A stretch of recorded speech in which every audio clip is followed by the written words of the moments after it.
Welcome back to our channel, guys. Today we're going to cover the history of Oak Island, and when I say history, I mean the history of treasure hunting on Oak Island, all the way up to the Laginas. We're going to break this up into probably 5 or 6 parts, and today we're going to start with Daniel McGinnis and his hunt for the treasure and how everything began. So stick around. I know you're going to enjoy this series. It gives you a really good in-depth history on Oak Island, and it really gives you a good idea of why so many people have spent so much money trying to find this treasure. It's because there is a tremendous amount of evidence starting way back from 1795, going all the way up to current times, with the Laginas uncovering things every single year. But the history, or the evidence that they have found since 1795 is so compelling that it's very easy to understand why this is such a compelling mystery that keeps people coming back over and over and over and over again. Up until the Laginas, I believe 1.5 million was spent on the money pit, and that was mostly up until the late 60s. And you got to think about it, that's a lot of money. So anyway, without any further ado, let's get right into it. All right, so understand that Daniel McGinnis was only 16 when he discovered the famous Oak Island, the Oak Island tree. So he was living around here somewhere, and he paddled over over to Oak Island there. There was obviously no causeway at the time. The causeway was put in, I think, in the 60s. But it's not too far. You could probably almost swim it. And he paddled over there to hunt for small game. I don't know if he had a musket or if he was trapping, what he was doing, but you got to realize that he was 16. He's probably hunting because he enjoyed it, but he was also hunting for food to feed himself and his family. So he went over there for the day, and it's pretty much and still is thickly wooded island. It's not too big. I can't remember how many acres, but you've seen it in my videos. Certainly not that big. And anyway, he over where on the other side where you can see the crane there, where the money pit is supposedly where he came across a big opening. And in the middle of the opening was this giant oak tree, and with a branch that was cut off, and on this branch was a ship's tackle and box, which basically was equipment for like pulley system and stuff like that, for lifting heavy equipment and things like that. So it was really out of place, and didn't look right. And to top that off, there was a depression about 2 or 3 feet, or 3 or 4 feet in front of the oak tree. So as anyone, especially a 16-year-old, you'd be like, what's here? And you got to remember, at the time, there were a lot of pirates. There were a lot of what was known as privateers, who were up and down the North Atlantic coast here, plundering and hiding their treasures. So there were a lot of stories even back in 1795 when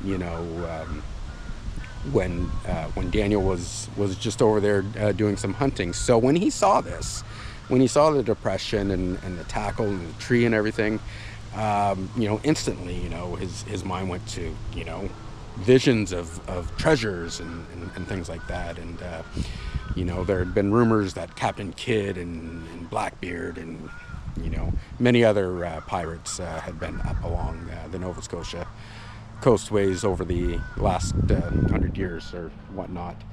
So yeah, I mean, it was really intriguing to this 16-year-old kid, and so knowing it was a bigger task that he could handle, he went, got a couple of his buddies, you know, and they came back the next day and they started digging. Pretty soon they realized that they were onto something.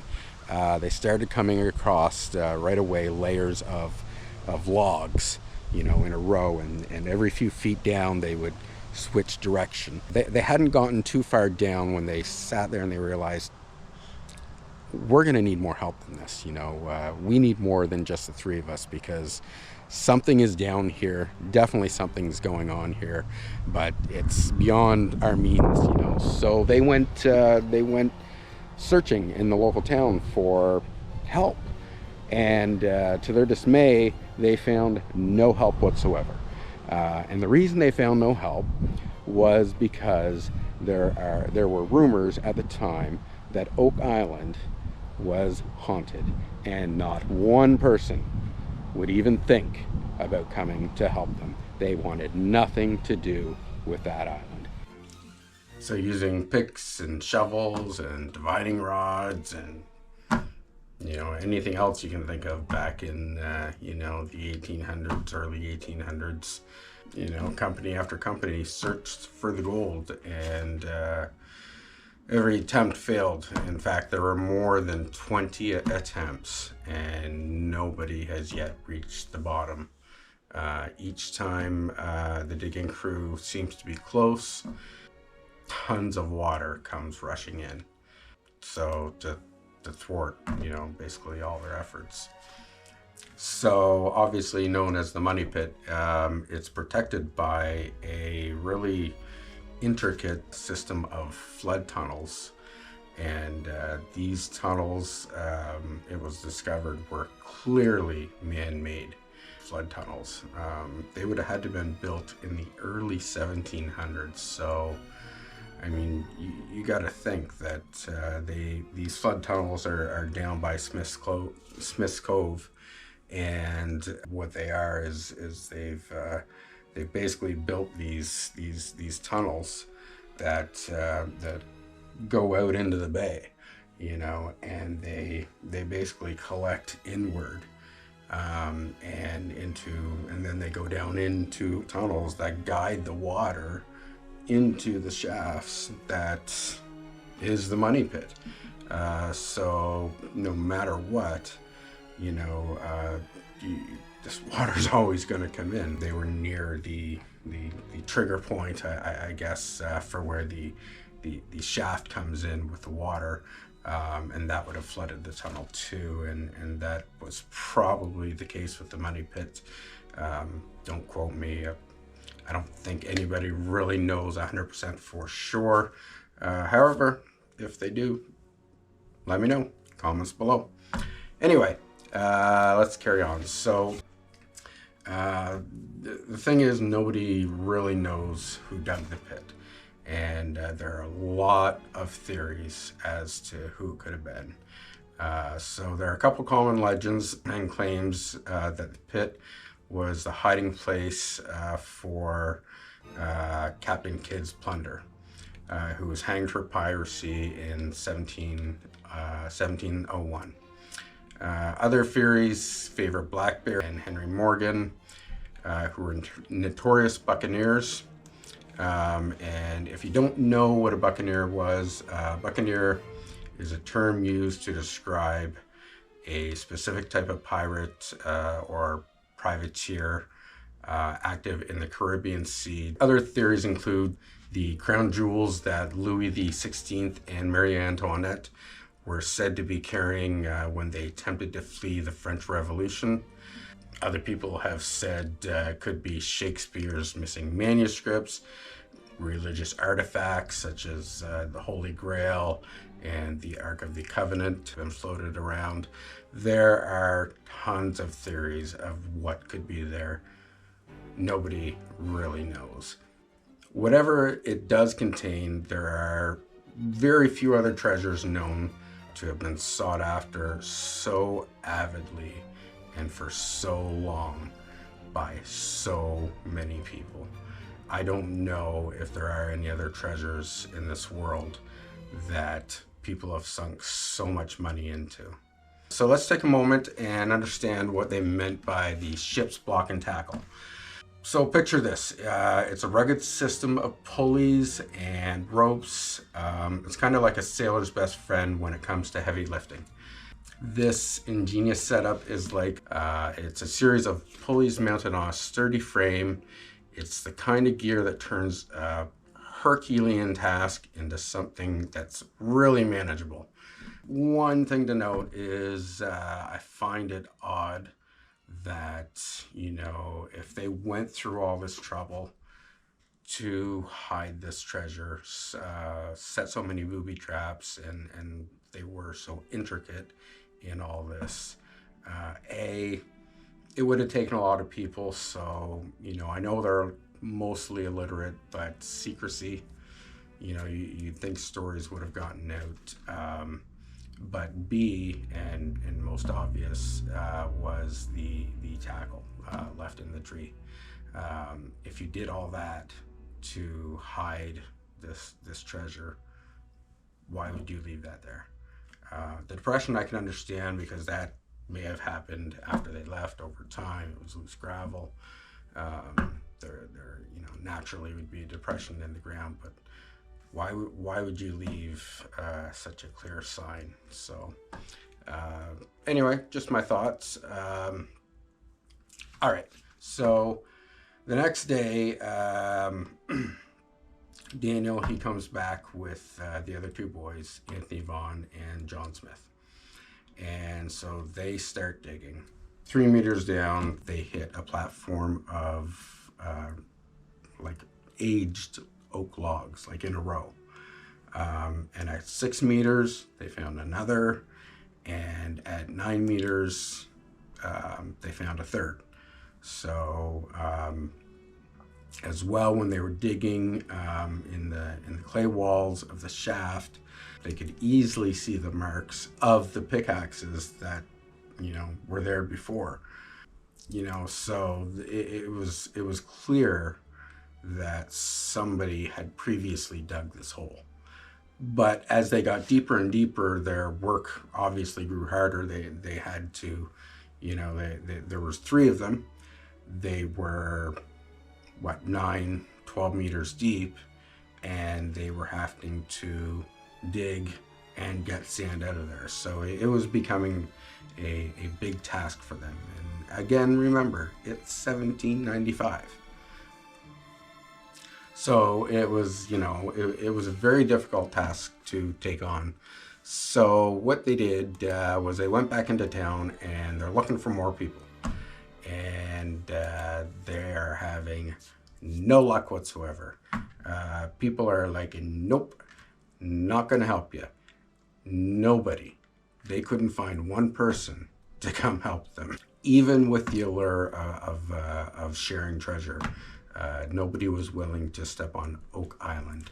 And the reason for that was that Oak Island is said to be haunted by the ghosts of 2 fishermen who vanished in 1720. And they vanished while they were investigating some really strange lights that were coming off the island, oddly enough. So nobody was willing to step foot on the island, and it had been abandoned basically since then, because everybody believed it was haunted. It was just folklore at the time.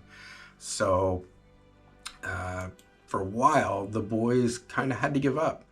And so for a time, the boys retreated, leaving the secrets of Oak Island undisturbed in their silent vigil.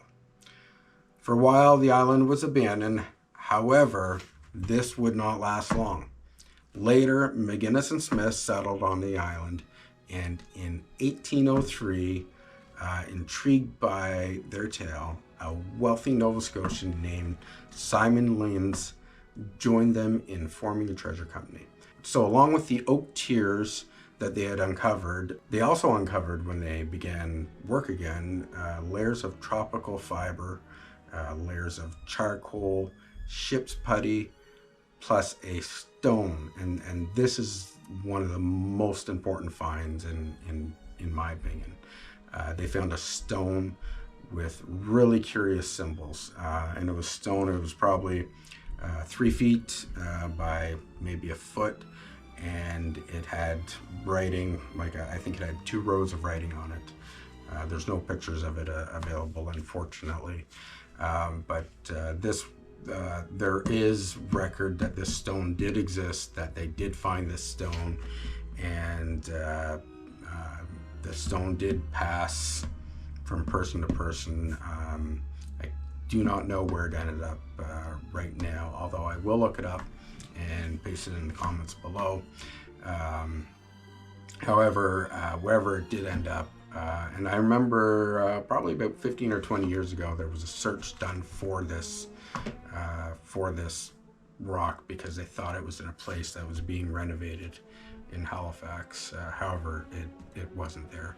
However, there was a last known place for it, and but it has ever since disappeared from there, and there's no record of it. So it's unfortunate because it is thought to have been a very, very important rock. The inscription on it was supposed to have a lot of information containing on basically, what's below it. But I guess we'll probably never know what that rock said unless it just mysteriously shows up. So further than that, at 28 meters, the diggers drove a crowbar 1.5 meters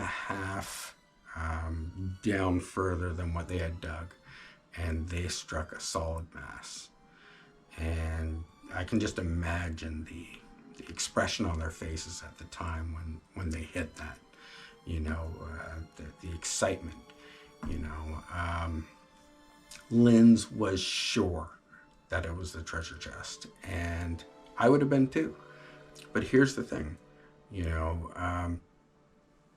if it were me, and probably if it were you would not have stopped at that point. You would have kept digging.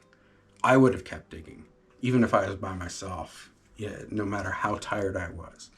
But you got to think, 2 of the original boys are there, and this guy, who sunk a lot of money into everything. So, of course, why wouldn't you keep digging? I don't get it, I just don't get it. No matter how tired you are, no matter, how long of a day it's been, you would have went that extra little bit. But for whatever reason, they decided that they would call it a day. And they stopped digging there. And like I said, Linz was 100% confident that that was the treasure, that they hit the treasure. So he went to bed with dreams of gold, and woke up and, was probably had quite a skip in his jump.